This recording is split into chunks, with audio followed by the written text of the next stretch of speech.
Okay, today we're going to talk about the endocrine system. So, the endocrine system is a major regulatory system of homeostasis.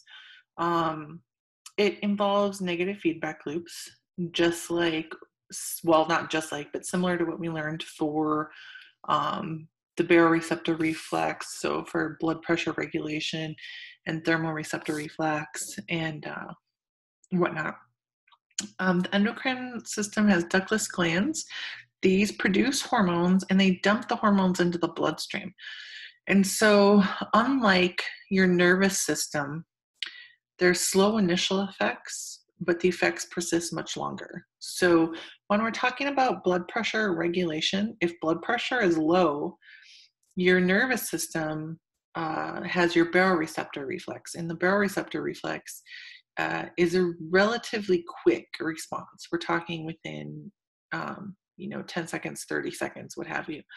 If we're talking about endocrine regulation, so if the baroreceptor reflex doesn't correct blood pressure, then your endocrine system is going to sense that, your kidney is going to sense that, and you're going to release aldosterone. And aldosterone is a multi-step pathway. We'll talk about that for this lecture, but it takes way longer to get aldosterone going, and but the outcome will last way longer. Hormones act on specific target tissues. Okay, so there are two different mechanisms of hormone action. The first one is steroid hormones. So steroid hormones are synthesized from cholesterol, right? So if they're steroid hormones, do they go into the cell or can they not go into the cell? They can cross through the membrane because it's a lipid bilayer, right?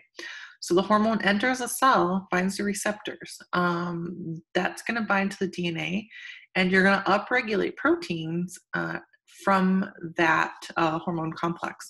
And the proteins are going to alter cell functioning, much like testosterone increasing sperm production. Okay, so here's a picture. So here's your hormones. They're going to go through the plasma membrane, bind to a receptor, and then activate your DNA and upregulate decoding our messenger RNA to make a new protein. Non-steroid hormones are proteins or peptides. These proteins are not lipid soluble, and so the hormone can't get through that plasma membrane. And so the hormone is a first messenger. It binds to receptors on the cell membrane. It is going to trigger formation of a secondary messenger system, like cyclic AMP, and it's going to alter cellular activity, like pituitary hormones. Okay, this is not a pituitary hormone, but let's see if you can figure this one out. So this is a protein hormone. It's going to bind to a receptor on the surface, and it's going to activate the secondary messenger system, forming cyclic AMP. And then you're going to break down glycogen. And so if this is glycogen breakdown, and this is a secondary messenger system in the liver for glycogen breakdown. What hormone is this? Good, it's glucagon. Awesome. So glucagon is going to be released when there is low blood sugar. And so it's going to bind to the receptor on the surface, and it's a protein hormone, so it can't get into the cell and activate a secondary messenger system. We'll look more at hormones. Let me see. We'll look more at a couple of them. So antidiuretic hormone and aldosterone when we get to urinary system. Okay, so endocrine organs, pineal gland, your hypothalamus, pituitary, this includes anterior and posterior pituitary, your thyroid gland, parathyroid gland is on the back side of the thyroid, your thymus, adrenal gland, you have a cortex and medulla of that adrenal gland, the pancreas, and your gonads. Kidney, adipocytes, and small intestine are in red. Your kidney releases hormones, adipocytes releases hormones. They're accessory, they're not considered endocrine glands, but they fall under this category. The ones in blue are the ones that we're going to cover in this PowerPoint. Okay, so first off, you hear often, so this is a pituitary gland, so let me orientate you. Here's your hypothalamus, right, below your thalamus. Then here's your stalk. This is your anterior pituitary. This is your posterior pituitary. and then your mammillary body, and your optic chiasm. And so the pituitary is considered to be the master gland, right? But we need to look at this a little bit further. So the hypothalamus works in concert with the pituitaries to regulate most of your hormone levels in your body. Okay, so first things first, hypothalamus communicates with anterior pituitary via the capillary bed of the superior hypophyseal artery. And that ends up going out into the circulation, right? So take a look. If you follow that superior hypophyseal artery, it starts or it goes into the hypothalamus, and then that capillary bed connects to the anterior pituitary, and then it goes out. So how does the hypothalamus communicate with the anterior pituitary? It's via a capillary bed. So the hypothalamus is going to release one hormone into this capillary bed. It is going to go to the anterior pituitary, and once it hits the anterior pituitary cells, the anterior pituitary cells are going to respond and release another hormone. And so it's like a multi-step pathway. The anterior pituitary, if you look at the histological slides for lab, the anterior pituitary stains darker. It's actually a dark pink because the anterior pituitary has so many hormones associated with it. How does the hypothalamus communicate with the posterior pituitary? Take a look. Here are your paraventricular nuclei, so the green cell bodies, and the supraoptic nuclei, the green bodies. These cells originate in the hypothalamus, and then the nerve axons extend all the way to the posterior pituitary, and they connect to this capillary bed. So this is part of the inferior hypophyseal artery. And so when these guys get excited, let's say when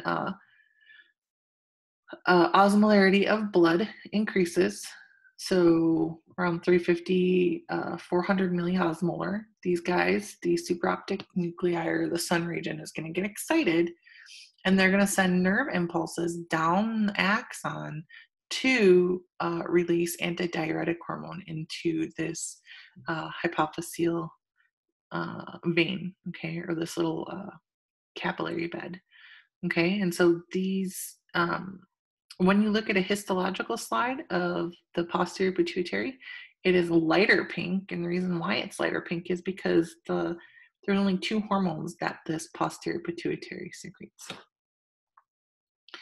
Okay, so regulation of endocrine system. So the hypothalamus releases one hormone to anterior pituitary.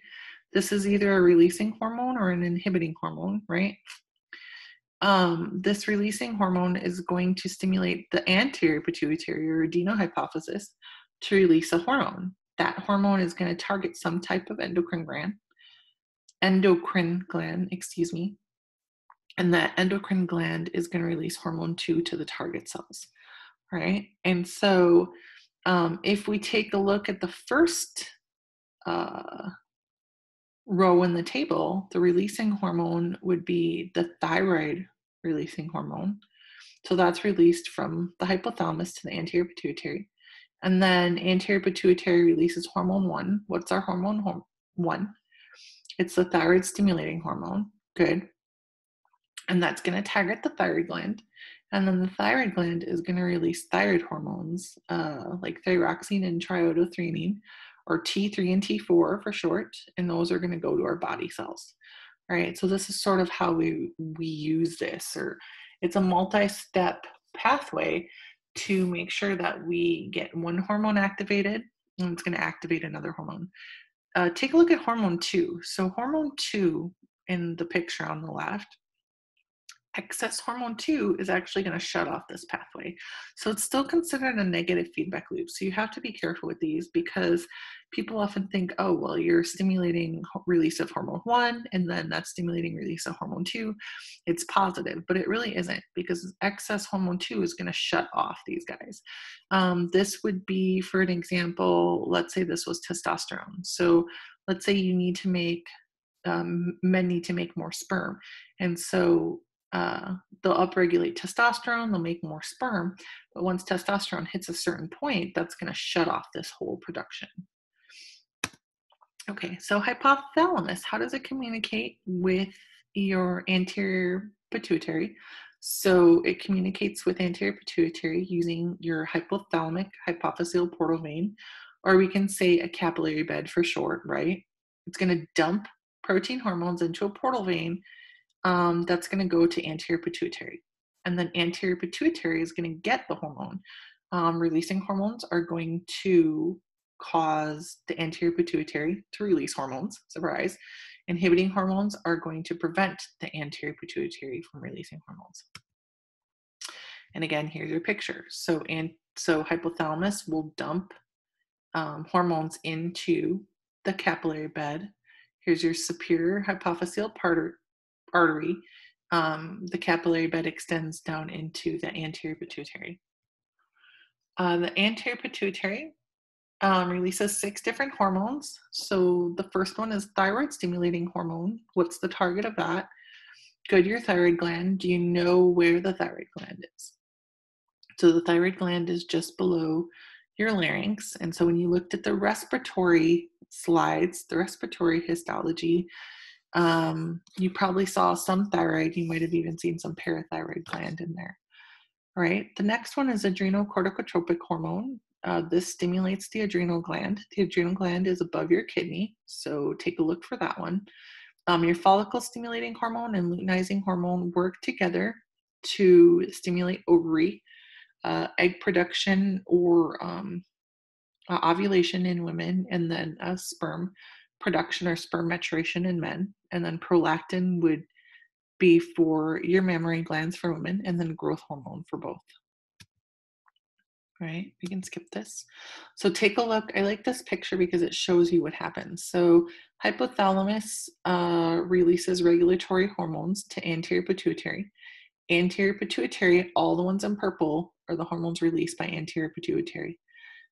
So adrenal corticotropic hormone is going to stimulate your adrenal gland, the outside. We'll talk about that in a second. Thyroid stimulating hormone is going to stimulate your thyroid gland. That's going to release T3 and T4. Growth hormone is going to target your liver.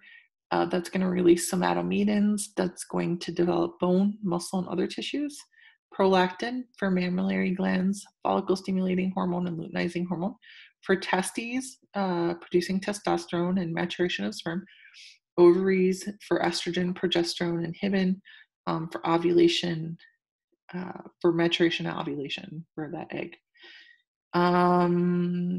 Go back to the red. So up at the top for hypothalamus, direct control by nervous system. So take a look at the red line. So the cell body of this nerve originates in the hypothalamus, and it actually ends in the adrenal gland in the medulla. And so you have a direct link to the medulla of the adrenal gland, and that is going to release norepi and epi. So the adrenal medulla releases epi and norepi during fight or flight, right? The cortex region is a little bit different. It has 3 different regions, and it's going to release cortisol and a couple of other different hormones. Look back up at the hypothalamus. So the green nerves. So the green nerve cell bodies originate in the hypothalamus.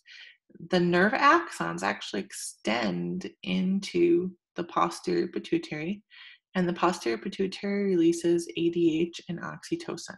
So let me back up. ADH is antidiuretic hormone, and oxytocin activates contractions in the vas deferens in the prostate gland and in the uterus. Okay, so posterior pituitary is often called the neurohypophysis. It communicates with hypothalamus via nerve axons. that start in the hypothalamus and end in the posterior pituitary. The posterior pituitary releases two different hormones, anti-diuretic hormone and oxytocin. So an anti-diuretic hormone, a diuretic is going to make you urinate more. So the anti-diuretic makes you urinate less. So if you're urinating less, you're actually holding on to that water. So it is going to be used when you are dehydrated. We can skip that.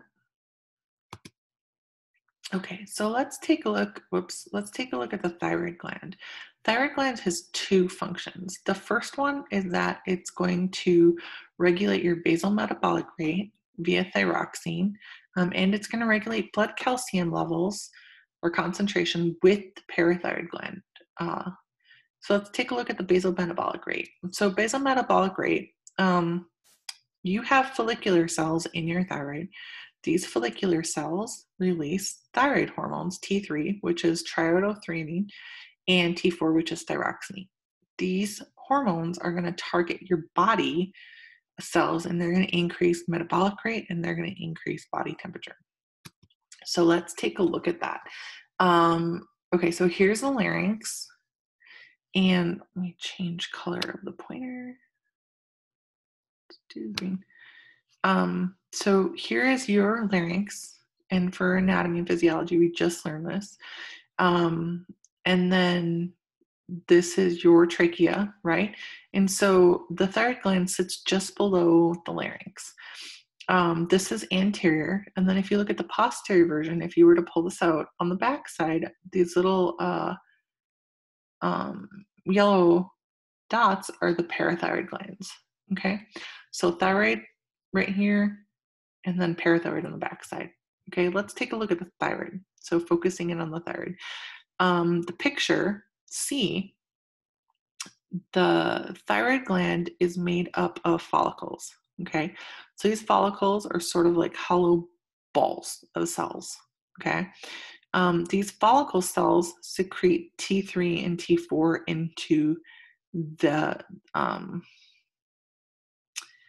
into this area. And we call this colloid, okay? So the follicles actually are responsible for making the T3 and T4, okay? So they deal with basal metabolic rate. If you look at D, here are the follicular cells, right? The follicular cells are simple cuboidal epithelium, well, endothelium, right? And these are gonna make the T3 and T4. This is a colloid that's inside these follicles. Right? Then you have cells, if you go back to the picture, called parafollicular cells. And these cells are on the outside or between or among the follicles. And so the parafollicular cells are the lighter colored cells in the histology slide. These are responsible for regulating calcium. These guys secrete calcitonin when blood calcium is high, right? So the thyroid gland has two functions. The first one is those follicular cells produce T3 and T4, and that regulates your basal metabolic rate.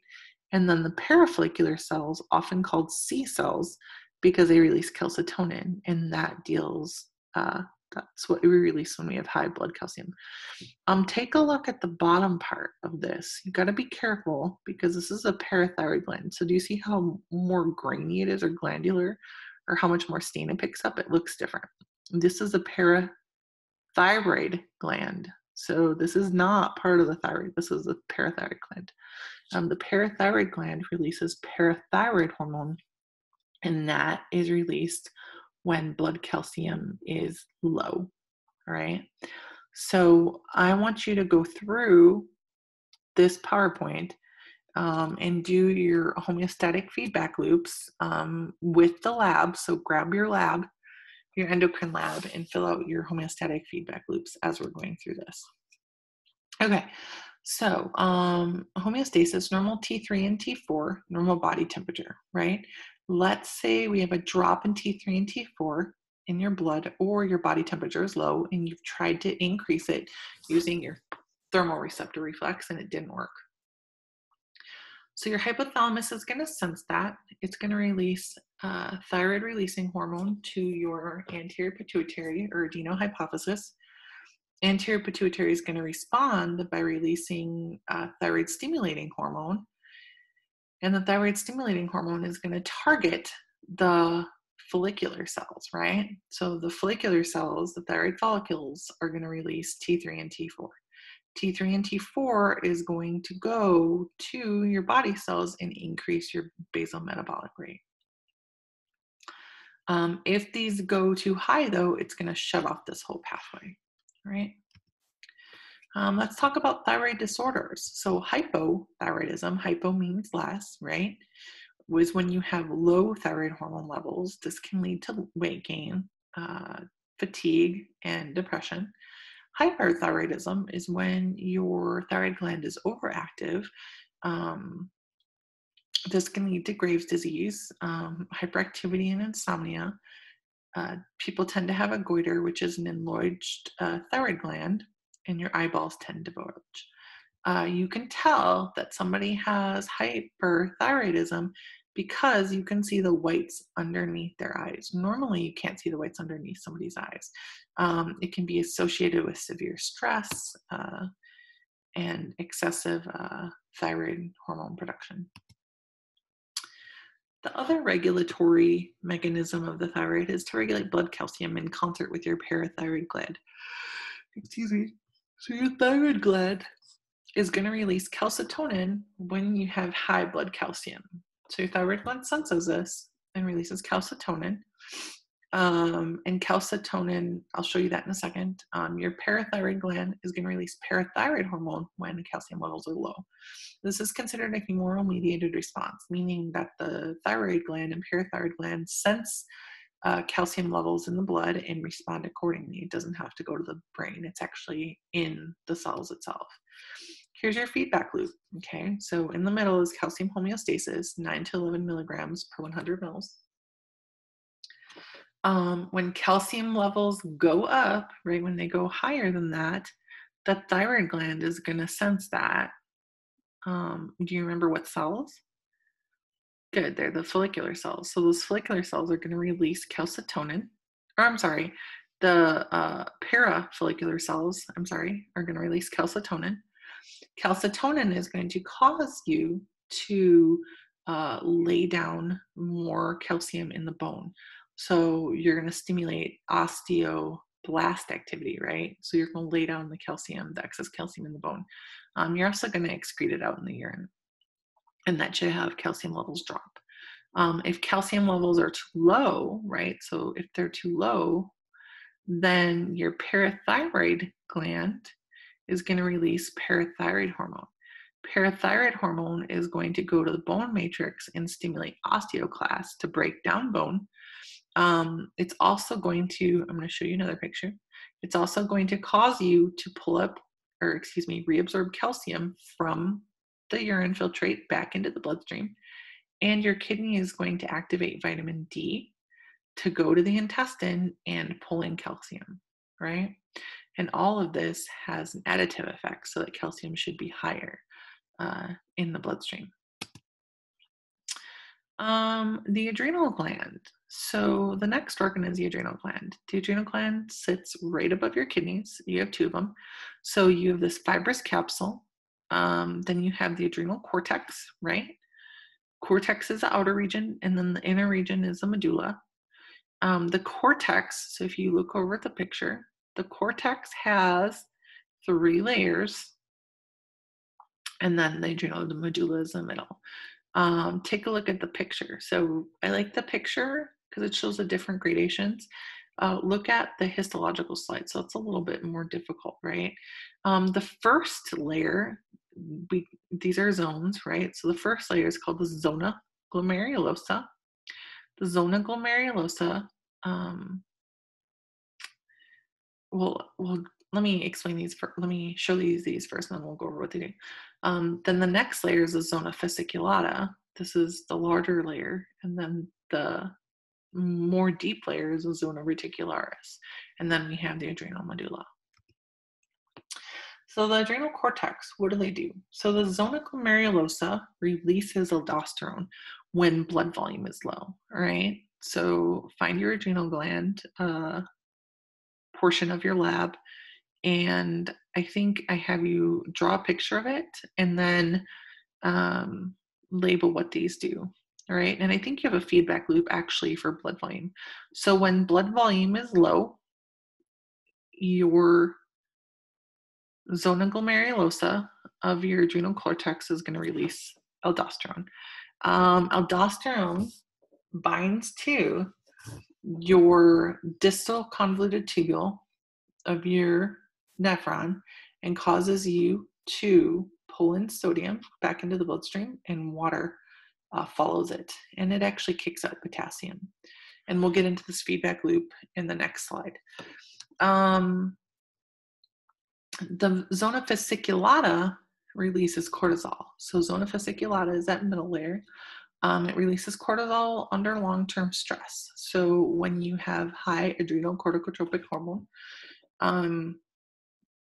under long-term stress, and this is going to increase blood glucose, right? So your tissues,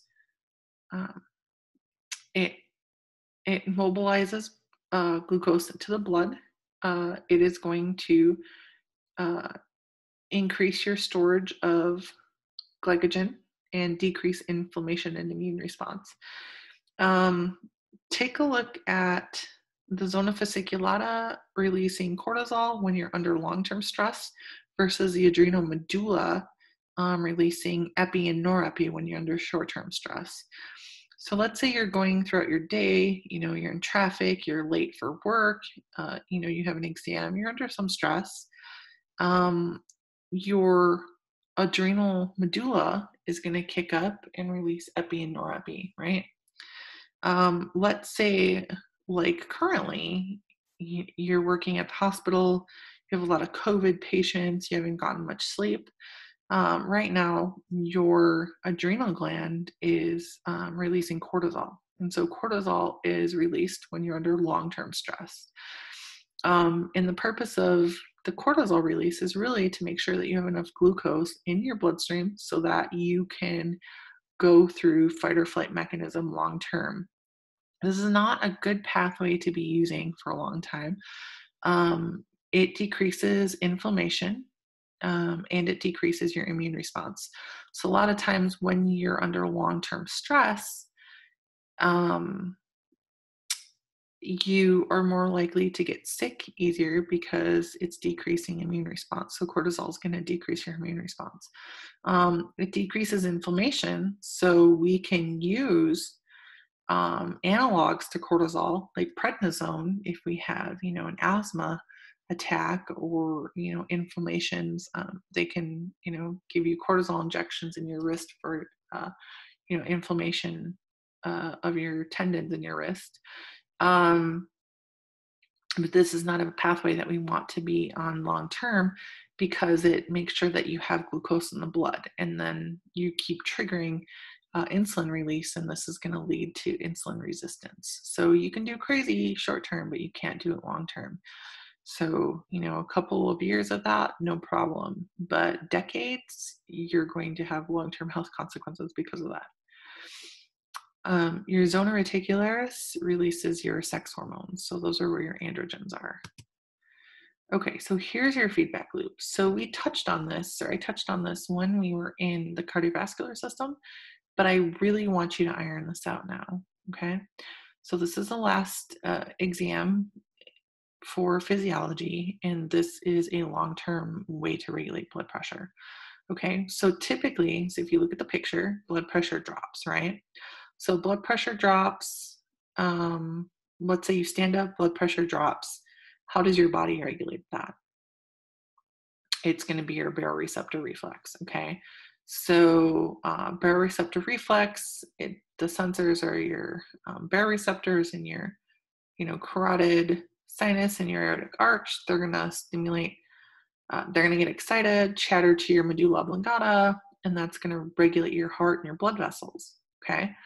But this is a little bit different. So let's say blood pressure drops. Let's say you've been outside, you're out, hiking around Joshua Tree and it's really hot and you've lost some blood volume due to sweating. And you've lost enough blood volume that your blood pressure drops. Your kidney is actually going to sense this. So your kidney is going to release renin. That's the first step. Renin is a hormone that acts as an enzyme. So it's going to convert angiotensinogen, which is an inactive form of angiotensin. It's going to convert angiotensinogen to angiotensin 1. We call this Ang1. And then Ang1 is going to go to the lungs and where it hits angiotensin converting enzyme to make angiotensin 2. And angiotensin 2 is going to trigger all of these responses. So it causes thirst, it causes vasoconstriction of your systemic blood vessels, and it's going to go to your zona glomerulosa of your adrenal gland. That's going to release aldosterone. Aldosterone is going to go to the distal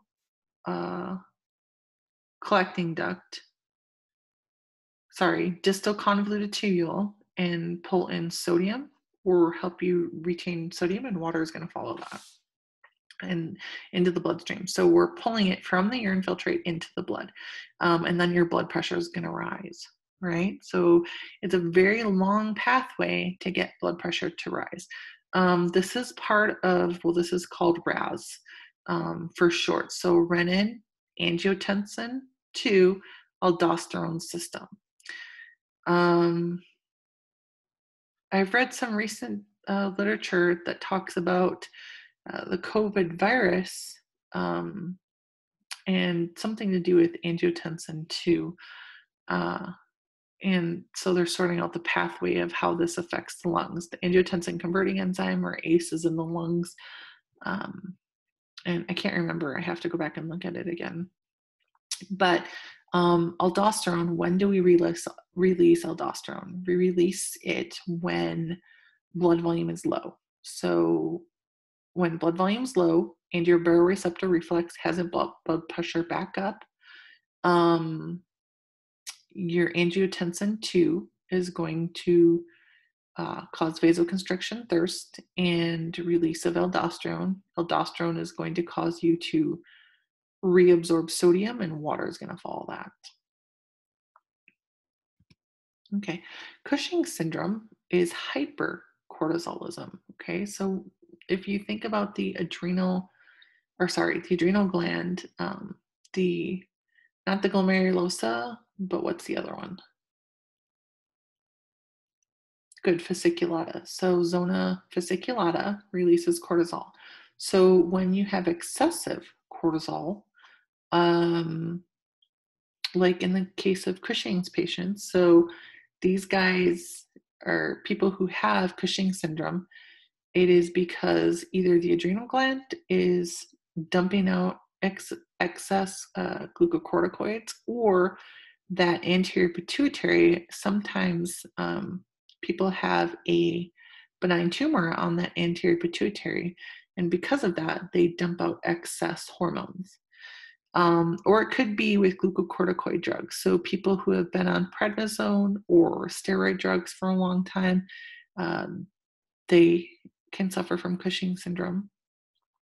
It's easy to tell that somebody has Cushing syndrome because of the way that they store fat. So here's a lady before, here's a lady after with Cushing syndrome. When somebody's on a steroid treatment or they have Cushing syndrome, you can tell because they have this sort of moon face. It's a really round, sort of puffy, fatty face, because you store fat underneath the skin, particularly in the face and in the behind the neck region and in the midsection. And so it's easy to spot once you know what you're looking for. The adrenal gland, the adrenal medulla, again, the central nervous system synapses directly with the adrenal medulla. It's going to release norepi and epi during your fight or flight mechanism. Stimulates use of glucose and glycogen and release of lipids from adipocytes, increased heart rate and blood pressure, and it's going to vasoconstrict those blood vessels, right? So stress and low blood glucose can increase epi and norepi. So if you're under stress and if you haven't eaten, then you're going through your fight or flight mechanism. And again, excuse me, here's the picture. So the red neuron shows you that direct link from hypothalamus to your epi and norepi release. Posterior pituitary. So posterior pituitary has two hormones. The main one that I want you to know is that the posterior pituitary is going to release antidiuretic hormone when blood osmolarity is high. So let's think back to when we were talking about blood osmolarity. So particle concentration of the blood is 0.9%, right? 0.9% is how many milliosmoles? Good, around 300, 310 milliosmoles.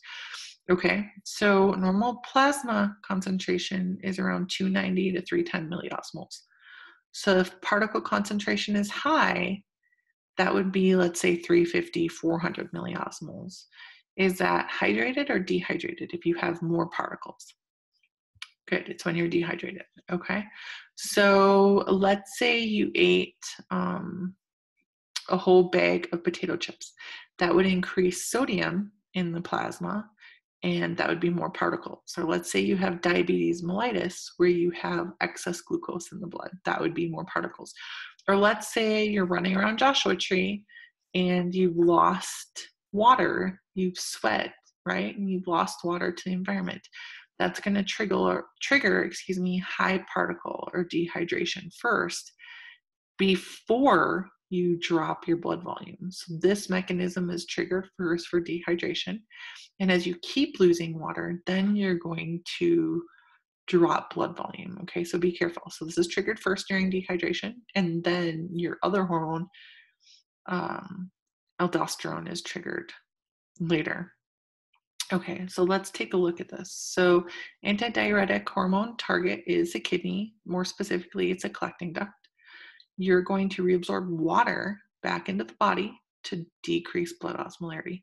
So if you're recalling or reabsorbing water, you're not peeing it out, right? So urine output is less. Okay, so here is the picture, and then we'll go over the feedback loop. So particle concentration is high in the blood. So here's your sun region of your hypothalamus. And the picture shows 400 milliosmolar. These cells are going to start chattering around 320, 350 milliosmoles. So these guys get excited. They send action potentials down the nerve axon to the anterior pituitary, posterior pituitary, you guys. And that's going to release antidiuretic hormone. So posterior pituitary releases antidiuretic hormone into the bloodstream. The target is the collecting duct of the kidney. So your collecting duct of your kidney is going to pull water back into the bloodstream. So it's increased water reabsorption, right? Because you're trying to dilute the blood in essence. You're trying to add more water to dilute the blood. And if you're adding more water to dilute the blood, the urine is going to be more concentrated. Diabetes insipidus is a decrease in ADH due to damage of the hypothalamus or posterior pituitary. This could be a tumor, like I told you earlier. It could be brain trauma or damage to your kidney, right? So if you can't make enough ADH, or if ADH can't affect the collecting duct, then less water is reabsorbed and you're going to urinate. How do they tell if you have diabetes insipidus? They're going to inject you with synthetic antidiuretic hormone, and if you decrease urine output over the 24 hours, then that is a sure sign that you have diabetes insipidus. The pancreas. So the next organ is the pancreas. Pancreas is below, right, posterior to your stomach. Pancreas has digestive function and endocrine functions. The pancreas actually digestively is going to release enzymes into the small intestine, into your duodenum. It is also going to release bicarbonate to increase the pH of the small intestine from the stomach pH of 2. So it increases it to 8.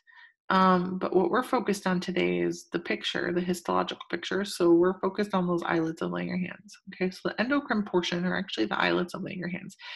You have 4 different cells located in the islets. I want you guys to know 2 of them. So the alpha cells release glucagon and the beta cells release insulin. And together those regulate blood sugar. All right, so I want you to draw this out. So when blood sugar is low, glucagon is released into the bloodstream, and glucagon's target is the liver. Liver is going to break down glycogen into glucose and release it into the bloodstream. This should sound familiar because we covered it like the first week of lecture when we went over hormone regulation or homeostatic mechanisms. The more common one is high blood glucose. So after a meal, when blood sugar spikes, insulin's going to be released in the bloodstream, and that is going to cause glucose to go into your body cells, into your liver, and stored as glycogen, into your skeletal muscle, stored as glycogen, and into your fat, stored as adipose. Or as fat. An increase in blood glucose after a meal, so like 120 milligrams per deciliter, those beta cells are going to sense it. They're going to release insulin. Insulin is going to target the liver and skeletal muscle. They're going to pull in the glucose, convert them to glycogen, and blood sugar should drop. Here are the islets of Langerhans. The histology series, this website has a lot of good histology pictures, and you can have them labeled and unlabeled as well if you want to look at those for the histological portion of the endocrine lab. Diabetes mellitus is a disturbance because it prevents blood sugar from going down. So when somebody has diabetes mellitus, blood sugar can't go back to the set point. Now, type 1 is where insulin can't be released from the pancreas. And so diabetes mellitus type 1 is usually considered juvenile onset diabetes mellitus because something happens with the pancreas, whether it's a genetic mutation or an infection, where the insulin, the beta cells can't release the insulin. And type 2 is where the insulin doesn't bind to the receptors on the cell, the GLUT receptors on the cells in the body, and so those cells become resistant. So type 2 is more so adult onset. The pineal and thymus gland, I don't ask these on the exam, but just so you have an idea, this pineal gland releases melatonin. The melatonin sets your diurnal clock, right? So your circadian rhythm, and promotes sleep. The funny thing is cortisol, when you're under long-term stress, cortisol inhibits melatonin release.